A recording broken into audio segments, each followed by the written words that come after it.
பழத்தோட்ட ஊழியங்கள், கர்த்தரருளின ஊழியங்கள். திராட்சை பழத்தோட்ட ஊழியங்கள், கர்த்தரருளின ஊழியங்கள். அவரில் இழைத்திருந்து கனி கொடுப்போம், கர்த்தர் வாய்க்க செய்வார். அவரில் இழைத்திருந்து கனி கொடுப்போம், கர்த்தர் வாய்க்க செய்வார். துதி உமக்கே, துதி உமக்கே, துதி உமக்கே என்றுமே என்றும். துதி உமக்கே, துதி உமக்கே, துதி உமக்கே என்றுமே என்றும். துதி உமக்கே என்றுமே என்றும். துதி உமக்கே என்றுமே. சிறியவனை பொழுதிலிருந்தும் எளியவனை குப்பையிலிருந்தும் எடுத்து உயர்த்தி ராஜாக்களோடு பிரபுக்களோடு பந்திருக்கு செய்கிற அருமை ஆண்டவர் இயேசு கிறிஸ்துவின் இனிதான நாமத்தினாலே இந்த புதிய மாதத்தின் வாழ்த்துதல்களை உங்களுக்கு நான் சொல்லிக்கொள்ள ஆசைப்படுகிறேன். இந்த ஆகஸ்ட் மாதத்தில் கர்த்தர் உங்களை கோடாக்கோடியை பெருக பண்ணுவாராக, உங்கள் பிள்ளைகளை கோடாக்கோடியை பெருக பண்ணுவாராக என்று சொல்லி ஆசீர்வதிக்கின்றேன். குறித்துக்குரியவர்களை புதிய மாதத்திற்குள்ளே நாம் பிரவேசிப்பது என்பது எவ்வளவு சந்தோஷமான ஒரு காரியம் பார்த்தீர்களா? முதலாவது நம்முடைய உள்ளமானது நன்றியினாலே நிறைய வேண்டும். பிரச்சனைகள் ஒரு பக்கம் இருக்கட்டும், பலகீனங்கள் ஒரு பக்கம் இருக்கட்டும், தேவைகள் ஒரு பக்கம் இருக்கட்டும், நம்மை பயமுறுத்துகிற எத்தனையோ காரியங்கள் உண்டு, அவைகளெல்லாம் ஒரு பக்கம் இருக்கட்டும். ஆண்டவர் இந்த புதிய மாதத்தை காண நமக்கு உதவி செய்திருக்கிறார். அவர் எவ்வளவு நல்லவர் பார்த்தீர்களா? இந்த பூமியிலே நாம் நிற்பதும் நிர்மூலமாகாமல் இருப்பதும் இப்படியாக ஒவ்வொரு புதிய மாதத்தை காண்பதும் தேவனுடைய சுத்த கிருபையாக இருக்கிறது. எவ்வளவோ பெரிய பலவான்கள் எல்லாம் இந்த மாதத்தில் இல்லை, ஆனால் ஒன்றுக்கும் உதவாத நம்மையும் கூட, தகுதியற்ற நம்மையும் கூட ஆண்டவர் இந்த மாதத்தை கடக்கும்படியாக, புதிய மாதத்திற்குள்ளே பிரவேசிக்கும்படியாக உதவி செய்திருக்கிறார். நான் உங்களை வாழ்த்துகின்றேன். பிரியத்துக்குரியவர்களே, இந்த புதிய மாதத்தின் வாக்குத்தத்த செய்தியை உங்களுக்கு கொடுப்பதற்காக ஆண்டவர் கிருபை பாராட்டியிருப்பதை பார்த்து நான் ஆண்டவரை நன்றியோடு துதிக்கின்றேன், சோதரிக்கின்றேன். காலங்கள் செல்ல செல்ல செல்ல செல்ல தான் நாம் நம்முடைய ஆண்டவருடைய நடத்துதலை புரிந்து கொள்ள முடியும். காலங்கள் கடந்து போகின்ற பொழுதுதான் எல்லா மனிதனுடைய உண்மையான கலர், உண்மையான நிறங்கள் எல்லாம் வெளியே வருகிறது. கொஞ்ச காலம்தான் நாடகமான முடியும், கொஞ்ச காலம்தான் நல்லவர்கள் மாதிரி காண்பிக்க முடியும். அதுக்கு பிறகு உண்மையான கலர் வெளியே வந்துடும். யாரும் பொய்யான காரியங்களை ரொம்ப காலம் அப்படி காண்பிக்க முடியாது. உண்மை ஒரு நாளில் வெளியே வந்து தான் தீரும். அதே போலவே தேவனுடைய பிள்ளைகளுக்கு கொஞ்ச காலம்தான் பாடுகள், கொஞ்ச காலம்தான் கஷ்டங்கள். சாத்தா அப்படி உனக்கு கஷ்டம், எப்படி உனக்கு கஷ்டம், பொய்யானவைகளை காண்பிப்பான். தேவனும் அப்படி அல்ல, உனக்கு ஆசீர்வாதம் தான் என்று சொல்லி நமக்கு ஆசீர்வாதங்களை உண்மையாய் நமக்காய் ஆயத்தப்படுத்தப்பட்டிருக்கிற நன்மைகளை கொண்டு வரப்போகிறார். அதற்குரிய மாதம்தான் இந்த ஆகஸ்ட் மாதம். எனவே நீங்கள் கலங்க வேண்டாம், சந்தோஷமாக நீங்கள் இருங்கள். ஆண்டவரை உண்மையாய் தேடுங்கள், அவருடைய சமூகத்தில் நித்தம் காத்திருங்கள், எதிர்பார்த்திருங்கள். அப்பொழுது எல்லா நன்மைகளையும் நீங்கள் சுதந்திரித்துக் கொள்வீர்கள். பிரியத்துக்குரியவர்களே, இந்த மாதத்தில் நம்முடைய அடைக்கலான் குருவி முதியோர் இல்லத்தை நீங்கள் நினைத்து கொள்ளுங்கள். அங்கே இருக்கிற அந்த முதியோர் இல்லங்களிலே சில அறைகளிலே டாய்லெட் இல்லாமல் இருக்கிறது. இப்பொழுது அதற்கான வேலைகள் ஆரம்பித்திருக்கின்றன. டாய்லெட்டுக்காக ஒவ்வொரு அறைகளும் அட்டாச் டாய்லெட் கட்டணுங்கிறதுனால அதை கட்ட ஆரம்பித்திருக்கின்றோம். பின்னால் 3 ரூமும், முன்னால் 2 ரூமும், பிறகு சைடில் 10க்கும் அதிகமான டாய்லெட்டுகளை கட்ட வேண்டும். இந்த கட்டுமான பணிகளை நடத்துவதற்கு நாம் நிறைய காரியங்களை செய்கிறோம். மண் அடித்திருக்கிறோம், செங்கல் இறக்கியிருக்கிறோம், லேபர் கான்ட்ராக்ட் நாம் கொடுத்துருக்கிறோம்.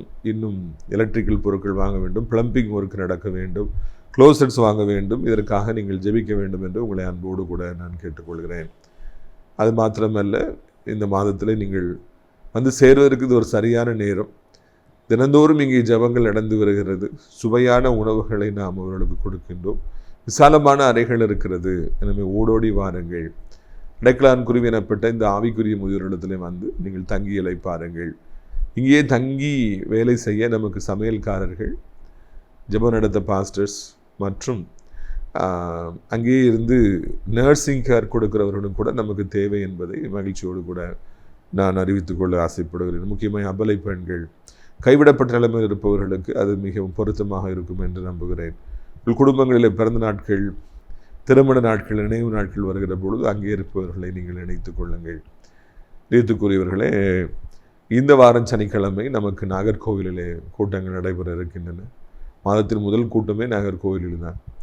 ஏராளமான தேவனுடைய பிள்ளைகள் அங்கே இருக்கிறீர்கள். ஓடோடி வாருங்கள். கூட்டத்தின் இறுதியிலே தனித்தனியாக உங்களுக்காக ஜெபிக்கப்படும். அது மாத்திரமல்ல, உங்களுக்காக ஒரு சிறப்பான விருந்து வழங்கப்படும் என்பதையும் மகிழ்ச்சியோடு அறிவித்துக்கொள்ள ஆசைப்படுகிறேன். பிரியத்துக்குரியவர்களே, இந்த ஆகஸ்ட் மாதத்தில் கர்த்தர் நமக்கு தந்திருக்கிற வாக்குத்தத்தம் என்னாகமம் 23வது அதிகாரம் 19வது வசனம். பொய் சொல்ல தேவன் ஒரு மனிதன் அல்ல, மனமாற அவர் ஒரு மனபுத்திரனும் அல்ல. அவர் சொல்லியும் செய்யாதிருப்பாரோ, அவர் வசனித்தும் நிறைவேற்றாதிருப்பாரோ. பொய் சொல்ல தேவன் ஒரு மனிதன் அல்ல.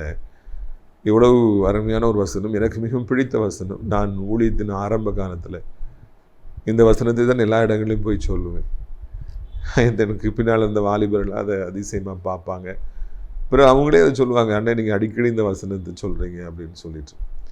ஏனென்றால் அந்த அளவுக்கு என்னுடைய நெஞ்சை இது தொட்டது. அந்த வசனம் என்னோட அதிகமாக பேசியது. பொய் சொல்ல தேவன் மனிதன் அல்ல. இந்த பூமியிலே நாம் பார்க்கிற மனிதர்கள் எல்லாம் எவ்வளவு பொய் சொல்லுகிறார்கள். ஐயோ, ஒரு சிலரை நாம் பார்க்கும்போது அவர்கள் பொய் சொல்லுவதையே அவருடைய வாழ்க்கையில் வாடிக்கை வைத்திருக்கிறாங்க. பொய் சொல்லுவதுடைய வாயிலிருந்து வந்து கொண்டே இருக்கிறது. எங்கே அவர்கள் பொய் சொல்ல கற்றுக்கொண்டார்கள், ஏன் பொய் சொல்லுகிறார்கள் என்று சொல்லி தெரியவில்லை. ஆனால் அவர்கள் பொய்களை சொல்லிக்கொண்டே இருக்கின்றார்கள்.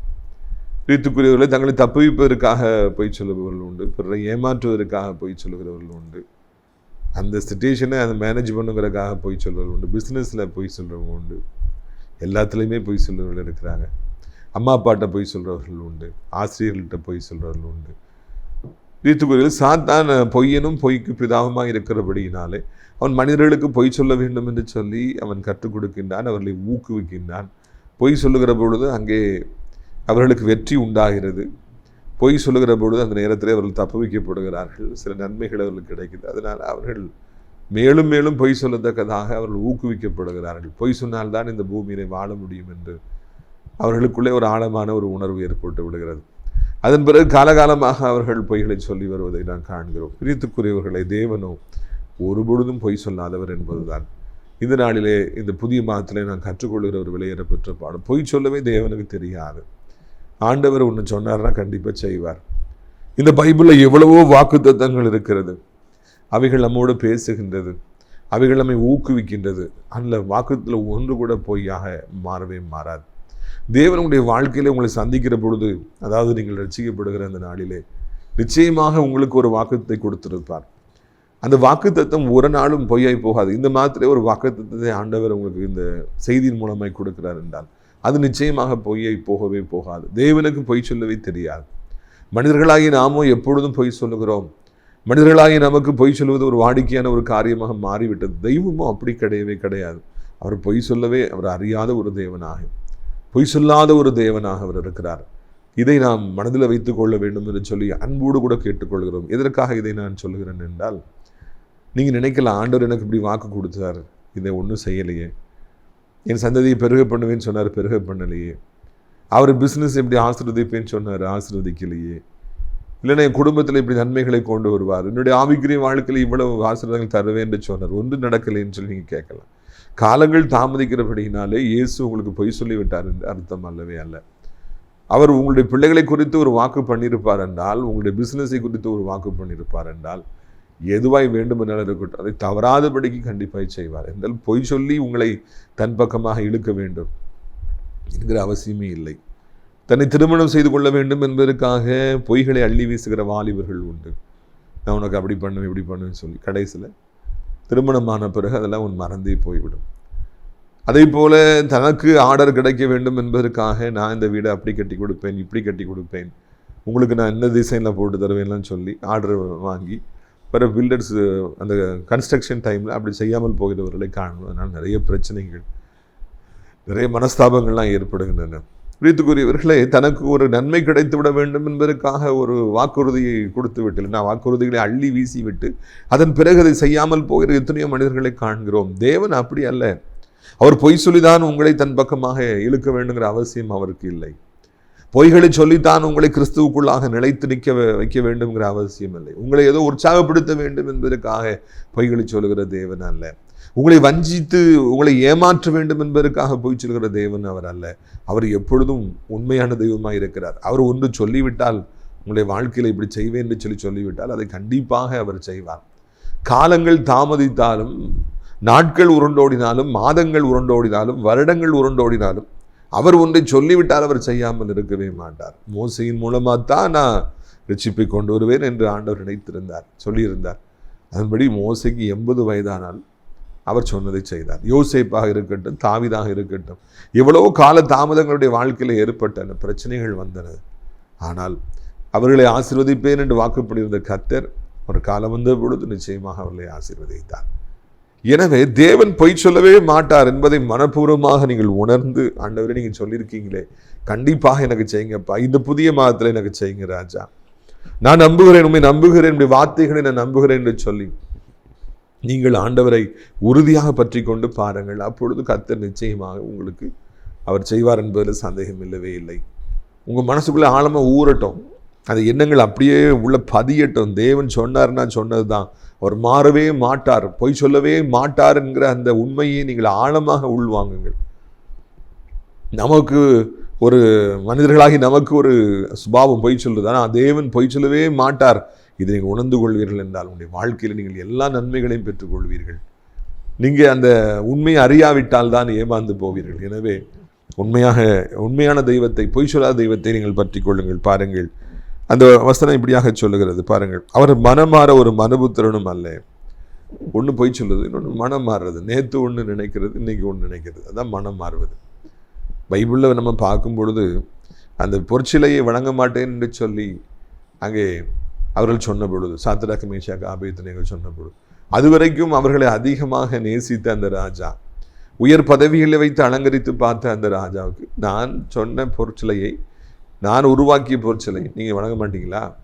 அப்படியே மனம் மாறுது, அவங்க மேலே ஒரு கோபம் வருது, ஒரு உக்கிரம் வருது. அவங்கள கொண்டு போய் அக்னி சூளையில் தள்ளி அவங்களை கொண்டுருங்க அப்படின்னு சொல்லி வெறி பிடித்து அவர் நிற்கின்றார். அது வரைக்கும் மிகவும் நேசித்தார். அது வரைக்கும் அவர்களுக்கு உயர் பதவிகளை கொடுத்து அழகு பார்த்தார், அவர்களை நேசித்தார். இப்பொழுது அவர்களை கொள்ள வேண்டும் என்று சொல்லி மனம் மாறினார். மனுஷங்க நேற்று வரைக்கும் ஃபேவர் நமக்கு தருவாங்க, நேற்று வரைக்கும் நம்மகிட்ட அன்பாக இருந்திருப்பாங்க, நேற்று வரைக்கும் என் உயிரே உனக்கு தான் சொல்லியிருப்பாங்க, நான் உன்னை விட்டு ஒரு நாள் போக மாட்டேன்னு சொல்லியிருப்பாங்க. இன்னைக்கு பார்த்தா நீ தான் எனக்கு எதிரி, உன்னை நான் கொள்ளாமல் விட மாட்டேன், உன்னை அழிக்காமல் விட மாட்டேன். ஜனங்கள் என்றால் மாறி போகிறார்கள் அல்லவா, மனம் மாறி போகிறார்கள். நேற்று அன்பாக இருந்தவர்கள் இன்றைக்கு நமக்கு எதிரிகளாக இருக்கிறார்கள், இன்றைக்கு நமக்கு நண்பர்களாக இருக்கிறவர்கள் நாளைக்கு எதிரிகளாய் போவார்கள். ஒரு ஆட்டோவில் பின்னால் எழுதி வைத்திருந்தான், இன்று நீ என் நண்பன், நாளை எனக்கு எதிரி என்று சொல்லி. எவ்வளோ ஒரு அர்த்தமான ஒரு வார்த்தை பார்த்தீங்களா? இன்று நீ என் நண்பன், நாளை எனக்கு எதிரி. இந்த உலகத்தில் நீண்ட காலமாக இருக்கிற நட்பு என்று சொல்லி சொல்வதற்கு எதுவுமே இல்லை. 40 வருஷமாக ஃப்ரெண்டாக இருக்கிறோம், 30 வருஷமாக ஃப்ரெண்டாக இருக்கிறோம், ரொம்ப ரேர். ஏன்னா மனிதர்கள் மனம் மாறுறாங்க. ஃப்ரெண்டாக இருக்கிறவங்களை எதிரிகளாக தான் அவங்க நினைக்கிறாங்க, அதுக்கு பிறகு அவங்கள அழிக்கணும்னு நினைக்கிறாங்க. அதுதான் எனக்கு இன்னைக்கு வரைக்கும் புரியவே இல்லை. ஒருத்தர் நம்ம பழகிறோம், அன்பாக இருக்கிறோம், எவ்வளோ இடங்களுக்கு வாரம் போகிறோம், நேசமாக இருக்கிறோம், ஊழியமாக இருக்கட்டும், இல்லைட்டா தொழிலாக இருக்கட்டும், படித்து வந்த உறவாக இருக்கட்டும், நட்பாக இருக்கட்டும், அதுக்கு பிறகு ஏதோ ஒரு மனசாக வந்துட்டுனா பிரிஞ்சுட்டு நல்லா இருக்கட்டும், நம்ம கூட இருந்தார், ஏதோ பிரிஞ்சுட்டேன் நல்லா இருக்கட்டும் நம்ம நினைக்கணும். அதுதான் மனித நேயம். ஆனால் இன்னைக்கு பிரிஞ்ச உடனே ஒரு வெறி அவர்களுக்கு பிடித்து பழி வாங்கணுங்கிற வெறியில் அவர்களை எவ்வளோ டேமேஜ் பண்ண முடியுமோ அவ்வளோ டேமேஜ் பண்ணுறாங்க. உங்கள் பேர்களை, அவருடைய குணங்களை குறித்து கேவலமாக செய்திகளை பரப்புகிறாங்க. இது எப்படி முடிகிறதுன்றே எனக்கு தெரியவில்லை. இதுவரைக்கும் என்னை விட்டு எத்தனை பேர்கள் பிரிந்து சென்றிருக்கிறார்கள். ஒரு உரை கூட நான் கேவலமாக எங்கேயும் பேசியதில்லை. இரண்டால் அப்படித்தான் என் ஆண்டவர் என்னை வளர்த்திருக்கிறார். சரி, ஏதோ சொல்ல பிரிஞ்சு போயிட்டாங்க, நல்லா இருக்கட்டும், அவ்வளோதான். எங்கே இருந்தாலும் அவங்க நல்லா இருக்கணுங்கிறது தான் என்னுடைய ஆசை. ஆனால் இந்த உலகத்தில் நாம் காண்கிற மனிதர்கள் எல்லாம் மனம் மாறுறாங்க, நம்ம நேசிக்கிறாங்க, அதுக்கு பிறகு நம்ம அழிக்கணும்னு நினைக்கிறாங்க, நம்ம குறித்து அவ்வளவு கேவலமாக செய்திகளை பரப்புகிறாங்க. இதுதான் மனிதர்கள். வாலிப காலத்திலே பார்க்கிற பொழுது ஒரு காலம் வரைக்கும் ஒரு பெண்ணை அதிகமாக நேசிக்கிற வாலிபர், அதுக்கு பிறகு அந்த பெண்ணை எவ்வளவு வெறுக்கணுமோ வெறுக்கிறாங்க. நம்ம அம்னன் தாமர், அந்த உங்களுக்கு தெரியும்னு நினைக்கிறேன், தாவிராஜாவுடைய பிள்ளைகள், அவன் அவளை பேச முடியலன்னு சொல்லி நினைத்து மெலிந்து போகிற அந்த அளவுக்கு அவள் மீது அவனுக்கு காதல். ஆனால் ஒரு நாள் தன்னுடைய ஆசை நிறைவேற்றின பிறகு அவளை எவ்வளவு நேசித்தானோ அதுக்கு பிறகு அவ்வளவு அதிகமாக அவன் வெறுத்தான் என்று அழகாக அந்த வார்த்தை சொல்லுகிறது. வாலிபத்து காதல்கள் எல்லாம் இப்படி தான் இருக்குது. நேசிக்கிறாங்க, உயிரே கொடுப்பேங்கிறாங்க, இனி இல்லாமல் வாழ்க்கையே இல்லைங்கிறாங்க. அதுக்கு பிறகு எவ்வளவு அடிச்சுக்கொள்ள முடியுமா அவ்வளோ அடிச்சுக்கொள்கிறாங்க, ஒருத்தருக்கு ஒருத்தர் அவ்வளோ வெறுக்கிறாங்க. எல்லா அன்புமே முறிந்து போகிறது. வாலிப காலத்தில் வாலிப வயது நிமித்தமாக எழும்புகிற நேசங்கள் எல்லாம் வெறுப்பாக மாறி போகிறது. மனிதர்களுடைய மனம் மாறி போகிறது, பெற்றோருடைய மனம் மாறி போகிறது, உயர் அதிகாரிகளுடைய மனங்கள் மாறி போகிறது. உலகத்தில் நாம் சந்திக்கிற அன்பு, இந்த உலகத்திலே நாம் சந்திக்கிற பாசங்கள் என்று சொல்லப்படுவைகள், நட்பு என்று சொல்லப்படுவது எல்லாம் மாறி போகிறது. ஒரே போல இருப்பது கிடையவே கிடையாது. ஆரம்பத்தில் இருக்கிற அன்பு நாட்கள் சில தணிந்து போகின்றது. ஏன் இப்படி மாறி போகிறது என்று தெரியவில்லை. ஏன் மக்கள் மனம் மாறுறாங்க நமக்கு தெரியல. ஏன் ஒரே மாதிரி இருக்கணும்னு சொல்லி தெரியல. அதுக்கு ஒரு காரணம் இருக்குது. இயேசு நேற்று என்றும் மாறாதவராக இருக்கிறார். தேவன் நேற்று இன்று மாறாதவராக இருக்கிறார். இன்றும் நாளை என்றைக்கும் அவர் மாற மாட்டாருங்க. ஆண்டவர் ஒரே மாதிரி நம்ம நேசிக்கிறார். நான் அதைத்தான் சொல்ல விரும்புகிறேன். மனுஷர்கள் எவ்வளோ மாறி போகிறாங்க பார்த்தீங்களா, கர்த்தர் ஒரே மாதிரி இருக்கிறார். நம்ம என்றைக்கும் அவர் நேசிப்பார். நமக்கு முதிர் வயதானாலும் ஆண்டவர் நம்மை ஆசீர்வதிப்பார். நமக்கு பலகீனங்கள் வந்தாலும், நாம் வியாதிப்பட்டாலும் ஆண்டவர் நம்மை நேசிப்பார். கெட்டகுமாரன் பாவம் செய்து வந்த பொழுதும், நாற்றம் பிடித்து வந்த பொழுதும், தகுதியற்றவனாய் வந்த பொழுதும், குடும்பத்தின் பெயரை அவன் காற்றிலே பறக்க விட்டு நாற்றம் அடிக்கிறவனாய் வந்தாலும், தகப்பன் கெட்டி பிடித்து கழுத்தை முத்தம் செய்து, என் மகனே வா, உனக்கு எல்லாற்றையும் மறுபடி தாரப்பான்னு சொல்லி அவருடைய பாவத்தை சிறிதளவும் பார்க்காதபடி ஏற்றுக்கொண்டார். ஏனென்றால் அவருடைய அன்பு மாறாததாக இருந்தது. கெட்டகுமாரன் மாறி மாறி வந்தான், ஆனா அவருடைய அப்பா மாறாதவராக இருந்தார். அவருடைய அன்பு மாறாததாக இருந்தது. அந்த அன்பு தான் நமக்கும் கூட உண்டு. பரம தகப்பனுடைய அன்பும் அப்படித்தான். அவர் மாறாதவராக இருக்கிறார். உங்களை கரம் பிடித்தவர் மாறாதவராக இருக்கிறார். உங்களை அழைத்தவர் உண்மை உடையவராக அவர் இருக்கின்றார். நம்முடைய வாழ்வில் நாம் கலங்க வேண்டுங்கிற அவசியம் இல்லை. நம்முடைய ஆண்டுடைய அன்பு என்றென்றைக்கு நமக்கு உண்டு. ஆண்டவர் என்னை வெறுத்து விட்டாரோ, ஆண்டவர் என்ன வேண்டான்னு சொல்லிடுவாரோ, ஆண்டவர் என்னை புறக்கணித்து விடுவாரோ என்று பயப்படாதீர்கள். அவருடைய அன்பு மாறாதது. அவர் மனம் மாற மனுபுத்திரன் அல்லவே இல்லை. நம்மளை மாதிரி அவர் கிடையவே கிடையாதுங்க. அவர் எப்பொழுதும் ஒரே போல நம்மை நேசிக்கிறவராக அவர் இருக்கின்றார். நான் ஆண்டவரை ஏற்றுக்கொண்டு 28 வருடங்கள் ஆகிறது. 28 wholesome years are gone after seeking the Lord, after coming to ministry. ஆண்டவர் தான் எல்லாம் சொல்லி வந்து 28 வருடங்கள் ஆகிவிட்டு இன்றைக்கு வரைக்கும் ஆண்டவருடைய அன்பு குறையவில்லை, அது மாறவில்லை. இனி ஆண்டவர் ஆரம்ப காலத்தில் எவ்வளவு நேசித்தாரோ அதே போலதான் இன்னைக்கு வரைக்கும் அவர் நேசித்து வருகிறார். எத்தனை பிரச்சனைகள் வந்தன, எத்தனை போராட்டங்கள் வந்தன, எத்தனை கண்ணீரின் பள்ளத்தாக்கள் வந்தன. அவர் மனமாறாதவராக இருந்தபடினால்தான், உண்மையுடையவராக இருந்து எத்தனை பிரச்சனை எல்லாவற்றிலிருந்து என்னை தப்புவித்து இன்றைக்கு வரைக்கும் என்னை அழகாக நடத்தி வருகிறார். சங்கீதம் 23 சொல்லப்படி புல்லுள்ள இடங்களில் மேய்த்து அமர்ந்த தண்ணீர் அண்டையில் என்னை கொண்டு போய் அவர் விடுகிறவராக இருக்கின்றார். என் பாத்திரங்கள் நிரம்பி வழிக செய்கின்றார். பிரித்துக்குரியவர்களே, சத்துருக்கள் மத்தியிலே என்னை உயர்த்துகின்றவராக இருக்கின்றார். காரணம் என்ன தெரியுமா? அவர் மனமாறவே இல்லை, அவருடைய அன்பு மாறவே இல்லை.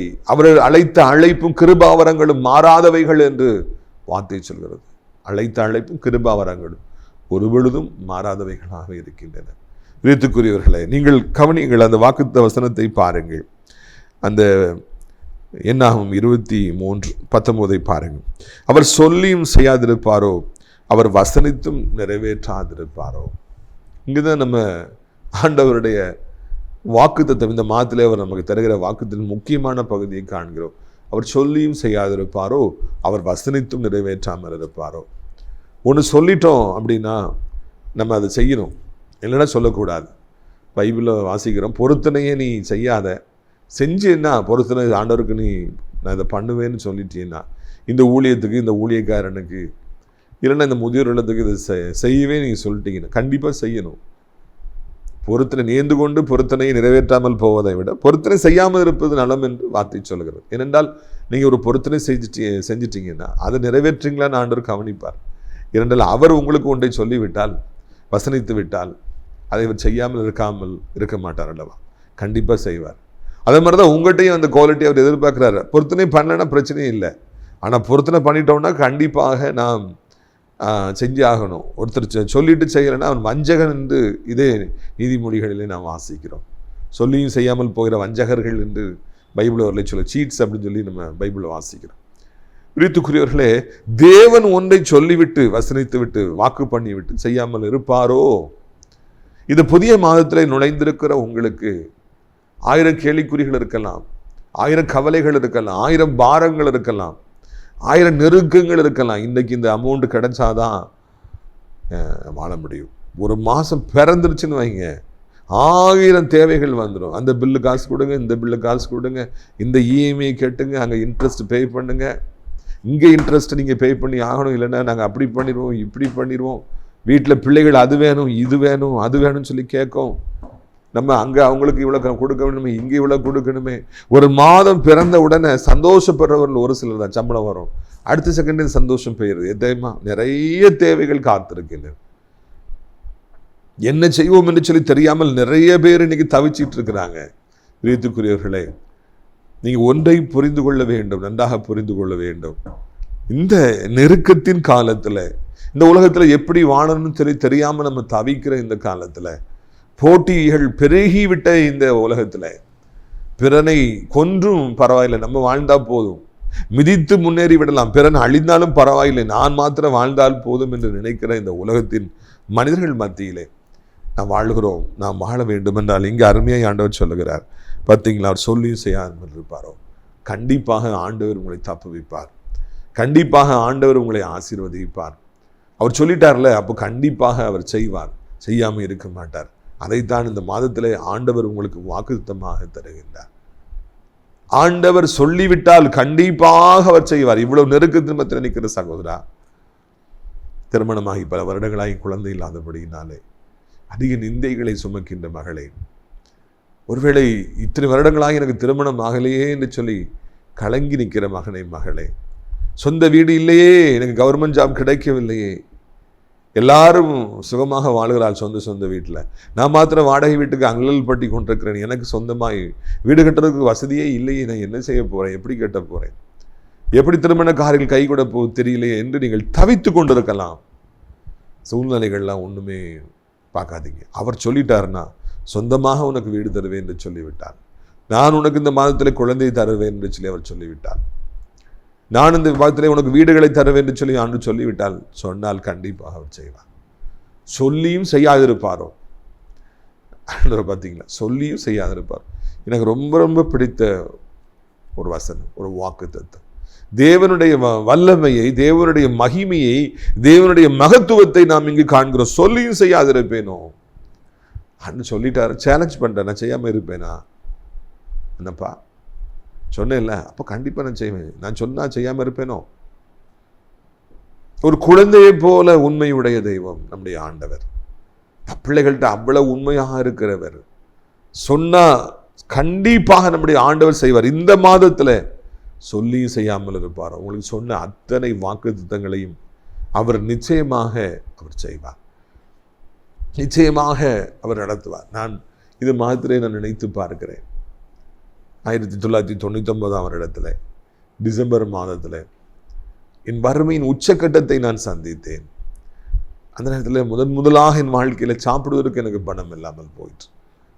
அது வரைக்கும் செல்வ செழிப்பாக நான் வளர்க்கப்பட்டேன். பசி என்றால் எனக்கு என்னவென்றே தெரியாது. அப்பொழுது நான் வேலையற்றவனாக சென்னையில் சோலைமேட்டில் ஒரு வீட்டில் தங்கியிருந்தேன். சாப்பாட்டுக்கு பணம் கிடையாது. 100 ரூபாய் என்னிடத்தில் இருந்தது. அந்த 100 ரூபாய்க்கு 4 புரோட்டா, அதாவது 10 ரூபாய்க்கு 2, அப்போ வந்து 2.5 ரூபாய், 2.5 ரூபா 4 புரோட்டா 10 ரூபா. அதில் காணவே காணாது. என் வயிற்றில் ஓரத்தில் வச்சா கூட அது காணாது. அப்போ வாலிப வயசில் எப்படி சாப்பிடுவோம்? இப்போ 4 புரோட்டா சாப்பிடுவேன் 10 ரூபா. அப்படி ஒவ்வொரு நாள் இரவு வந்து 4 புரோட்டா சாப்பிடுவேன். ஒரே நாளில் சாப்பிட்டா அந்த பணம் காலியாகிரும், நாளைக்கு பட்னியாக இருக்கணும். அப்பொழுதுதான் வாழ்க்கையில் பசி என்றால் என்ன, பட்னி என்றால் என்ன என்று நான் வேதனைப்பட்டேன். அதன் வழியாக கடந்து போக ஆண்டவர் உதவி செய்தார். நல்லவர் கர்த்தர் நல்லவர், அதை உபவாசமாக மாற்றி அநேக ஆவிக்குரிய வரங்களை நான் பெற்றுக்கொள்ள ஆண்டவர் உதவி செய்தார். இருப்பினும் கூட சாப்பிடுவது கூட பணம் இல்லாதபடிக்கு நான் தவித்த காலம் அது. அதன் பிறகு சில வருடங்கள் உருண்டோடி இருக்கிறது. உண்மையுடைய தேவன் உன்னை அப்படி ஆசீர்வதிப்பேன், இப்படி ஆசீர்வதிப்பேன் என்று சொன்னார். பாருங்கள், இப்பொழுது ஆண்டவர் ஒரு நல்ல கவர்மெண்ட் ஜாப், ப்ரொஃபஸர் ஜாப், ஏராளமான வருமானத்தை கர்த்தர் தந்திருக்கின்றார். ஊழியத்தை கர்த்தர் ஆசீர்வதித்திருக்கின்றார். நண்பர்களாக எத்தனையோ சொந்தங்களாக ஊழியத்தில் உள்ள நான் சந்தித்த நபர்களை கர்த்தர் தந்திருக்கின்றார். தேவனுடைய மாளிகையை தந்திருக்கின்றார். அடைக்கலான் குருவி எனப்பட்ட முதியோர் இல்லத்தை தந்திருக்கின்றார். ஊழியம் செய்வதற்கு வாகனங்களை தந்திருக்கிறார். மாந்தோறும் இத்தனை 1000 பேருக்கு இலவசமாக உணவளிக்க பசி பட்டினியில் வாடிய எனக்கு ஆண்டவர் உதவி செய்திருக்கிறார். கர்த்தர் எவ்வளவு நல்லவர் பார்த்தீர்களா, அன்றைக்கு நான் பட்டினியாக கிடந்த பொழுது உன்னை இப்படி ஆசீர்வதிப்பேன் அப்படி ஆசீர்வதிப்பேன் என்று சொன்னார். இன்றைக்கு அதை செய்திருக்கிறார். அன்றைக்கு எனக்கு சாப்பிடுவதற்கு கூட வழி இல்லாமல் இருந்தேன். 3 நேரம் உணவு இல்லாமல் நான் வாடினேன், தவித்தேன். இன்றைக்கு ஆண்டவர் அநேகருக்கு நான் உதவி செய்யும்படியாக, உணவளிக்கும்படியாக, அநேகருக்கு ஆசீர்வாதமாக இருக்கும்படியாக ஆண்டவர் சூழ்நிலையை மாற்றியிருக்கிறார். எவ்வளவு பெரிய ஒரு தெய்வம், எவ்வளவு பெரிய மாற்றத்தை என்னுடைய வாழ்க்கையில் கொண்டு வந்தார். வாலிப மகளை வேலையில்லாமல் தவிக்கிற அன்பு தம்பி தங்கச்சி, சாப்பிடுறது கூட வழியில் நினைக்கிற சூழ்நிலையில் இருக்கிற அன்பு சகோதரனே சகோதரி, இயேசுவண்டை வாருங்கள், அவருடைய சட்டைகளுக்குள்ளே வாருங்கள், ஆண்டவரே என்று கூப்பிடுங்கள், நான் உன்னை இப்படியாக ஆசீர்வதிப்பேன் என்று ஆண்டவர் சொல்லுவார். சொன்னவர் அதை நிச்சயமாக நிறைவேற்றுவார். உண்மையுடைய தேவன் உங்களுடைய வாழ்க்கையில இன்றைக்கு என்ன வாக்கு பண்ணியிருக்கிறாரோ அதை செய்யாமல் விட மாட்டார். தாவீதுக்கு வாக்களித்த அத்தனை வார்த்தைகள் ஒன்று கூட தரையிலே விழுந்து போகவில்லை, எல்லாம் நிறைவேறப்பட்டது என்று சொல்லி நாம் பின்னர் வாசிக்கிறோம். ஆண்டவர் தாவீது கொடுத்த வாக்குத்தத்தங்கள் ஒன்று கூட வீணாக தரையில விழலை, எல்லாம் நிறைவேறிற்று. அந்த தாவீதின் தெய்வத்தை தான் இன்றைக்கு நீங்களும் நானும் ஆராதித்துக் கொண்டிருக்கிறோம். அவரைத்தான் நாம் கூப்பிட்டுக் கொண்டிருக்கிறோம். சூழ்நிலை கண்டு பயப்படாதீங்க, வியாதியை கண்டு பயப்படாதீங்க, நெருக்கங்களை கண்டு பயப்படாதீங்க, மனிதர்களை கண்டு பயப்படாதீங்க, யாரை கண்டும் பயப்படாதீங்க. வாக்குத்தத்தம் பண்ணினவர் உண்மையுடையவர். அவர் சொன்னார்னா செய்யாமல் இருக்க மாட்டார். இந்த மாசத்துல அவர் செய்வார், அடுத்த மாசம் அல்ல, இல்லைன்னா 1 வருடம் கழித்தல்ல, இன்றைக்கு அவர் சொன்னதை நினைவு கூறுறார். இந்த வசனத்தை வைத்து நீங்க ஜெபம் பண்ணுங்க. கேளுங்கள் கொடுக்கப்படும், தட்டுங்கள் திறக்கப்படும், தேடுங்கள் கண்டடைவீர்கள் என்று சொன்னவர் நிச்சயமாக உங்களுக்கும் கூட இந்த மாதத்துல எல்லா ஆசீர்வாதங்களையும் தருவார். எனக்கு நல்ல செய்தி அறிவிக்க முடியாது விரும்புகிறேன், உங்களுக்காக நான் ஜெபிக்க முடியாது விரும்புகிறேன். கண்களை மூடுவீர்களாம். அப்பா பிதாவே, இந்த நாளுக்காக நன்றி நன்றி நன்றி நன்றி அப்பா. புதிய மாதத்தை காண ஆண்டவரை நீங்க உதவி செய்திருக்கிறீங்க ராஜா. புதிய மாதத்தை காண்பது என்பது எவ்வளவு பெரிதான ஒரு கிருபை, எவ்வளவு பெரிதான ஒரு இரக்கம் ஆண்டவரே.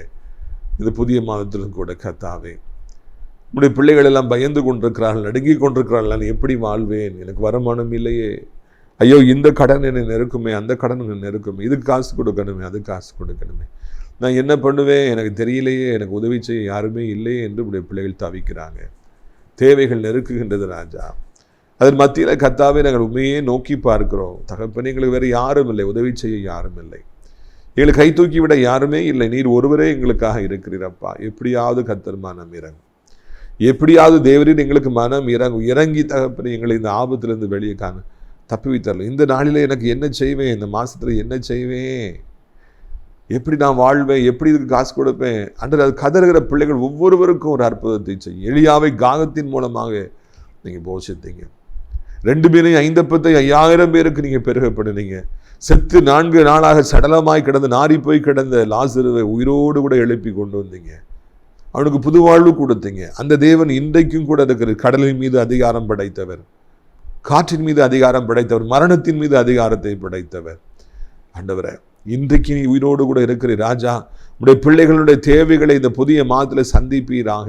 நான் என்ன செய்வேன், எனக்கு யாரும் இல்லையே, நான் எப்படி வாழ்வேன் எனக்கு தெரியலையே, இந்த பூமியில வெற்றி பெற எனக்கு தெரியலையே, ஐயோ என் தேவைகளுக்கு பணம் எனக்கு உதவி செய்ய யாருமே இல்லையே என்று தவிக்கிற பிள்ளைகள் ஒவ்வொருவருக்கும் இந்த நாளிலே ஒரு அற்புதத்தை செய்யும்.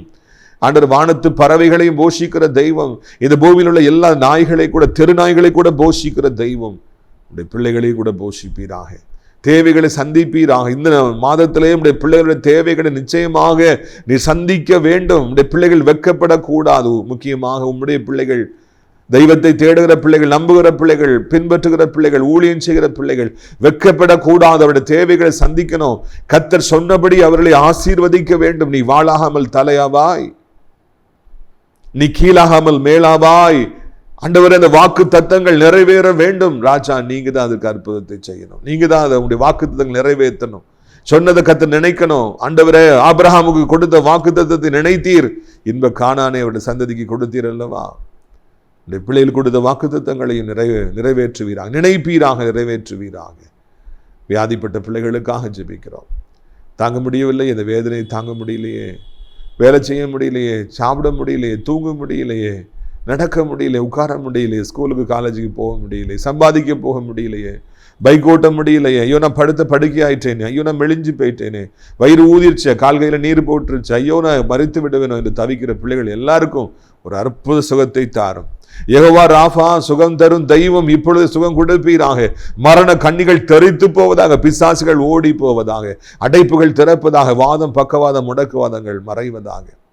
ஹார்ட் புதிய ஹார்ட்டை மாறட்டும், லங்ஸ் புதிய லங்ஸை மாறட்டும், செயல்படாத கிட்னிகளை புது கிட்னிகளை மாற்றித்தாரும்.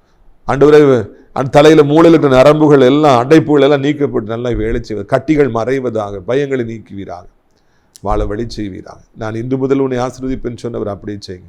வாலிப பிள்ளைகள் தடமாறி விடாதபடி, இந்த எதிர்காலத்தை ஆண்டவரே வாலிபத்து பாவங்களினால, பைக்கு வேகமாக ஓட்டுறதுனால அழித்து விடாதபடி, பெற்றவருடைய கனவுகள் வீணாகி போய் விடாதபடி அவரை ரட்சிங்க. எங்கள் வீட்டில் இருக்கிற வாலிப பிள்ளைகளை ரட்சிங்கப்பா. திருமணமாகாதவர்களுக்கு, குழந்தை இல்லாதவருக்கு இந்த மாதத்தில் அற்புதம் செய்யுங்க. இந்த மாதத்தில் மன விருப்பங்கள் நிறைவேற்றுங்க. ஏசப்பா, விற்க வேண்டிய நிலங்கள் விற்கட்டும், வர வேண்டிய பணங்கள் வரட்டும், சம்பளம் வரட்டும், டிரான்ஸ்ஃபர் வரட்டும், ப்ரொமோஷன் வரட்டும், விசா வரட்டும், என்ன காரியங்கள் தேவை அதெல்லாம் தாருங்கப்பா, தந்து சந்தோஷப்படுத்துங்க. இயேசுவி நாமத்தில் வயதானவர் கீழே விழுந்து விடாதபடி இந்த மாதத்தில் 2 கைகளால் ஏந்தி கொள்ளுங்க. இயேசுவி நாமத்தினாலே ஆண்டவரே, உலகம் முழுக்க அத்தனை நாடுகளுக்காய் ஜெபிக்கிறோம், அத்தனை மக்களுக்காய் ஜெபிக்கிறோம். கேரள வயநாட்டில் விழுந்திருக்கிற மக்களுக்கு வந்திருக்கிற ஆபத்திலிருந்து தப்புவியும், இந்த நாட்டை மறுபடியும் எடுத்து கட்டும். இந்திய நாட்டை ஆசீர்வதியும், தமிழ்நாட்டை ஆசீர்வதியும், அனைத்து மதத்தவர்களையும் மொழி பேசுகின்றவர்களையும் ஆசீர்வதியும். முக்கியமாக தேவனுடைய பிள்ளைகள், ஊழியக்காரர்கள், அனைத்து ஆலயங்கள், திருச்சபைகள், பாஸ்டர்ஸ் எல்லாரையும் ஆசீர்வதியும். நாசிரி திராட்சை பழத்தோட்ட ஊழியை நேசிக்கிறேன். நாள்தோறும் நம்முடைய நிகழ்ச்சிகளை பார்க்கிறேன், நம்முடைய ஊழியத்துக்காய் ஜெபிக்கிறேன், ஜெபத்தினாலே காணிக்கையில தாங்கிற, அறிமுகப்படுத்துகிற அநேக நல்ல உள்ளங்கள் உண்டு, அவர்களை ஆசீர்வதிங்க. அடைக்கலான் குருவீரத்தில் டாய்லெட்டில் கட்டப்பட ஆரம்பித்திருக்கின்றன. ஆண்டவரை நீங்கள் தகப்பனே சோத்திரம் ஐயா. அப்பா, தயவாய் நினைவு ஊர்ந்து அந்த டாய்லெட்டில் ஆற்றி கட்டி முடித்து கொடுக்க வேண்டும் என்று சொல்லி கெஞ்சுகிறோம். ஆண்டவரை நீங்கள் மைமைப்படுங்க, பெரிய காரியங்களை செய்யுங்க. தங்குவதற்கு அநேகரை அழைத்து கொண்டு வாருங்க, வேலை செய்ய அநேகரை அழைத்து கொண்டு வாருங்க. உமக்கே எல்லா துதிக மைமையும் செலுத்துகிறோம். இயேசு மூலம் ஜெபிக்கிறோம் நல்ல பிதாவே. என் ஆத்துமாவை கர்த்தரை சோத்திரி, என் முழு உள்ளமே அவருடைய பரிசுத்த நாமத்தை சோத்திரி. என் ஆத்துமாவை கர்த்தரை சோத்திரி, அவர் செய்த சகல உபகாரங்களை ஒருபொழுதும் மறவாதே. ஆமென். கர்த்தராகிய இயேசு கிறிஸ்து கிருபையும், பிதாவாகிய தேவனுடைய அன்பும், பரிசுத்த அன்யோன்ய ஐக்கியமில்லாத பிரசன்னமும் இந்த மாதம் முழுவதும் உங்களோட, உங்கள் பிள்ளைகளோடு இருப்பதாக. அல்லேலூயா, அல்லேலூயா. God bless you.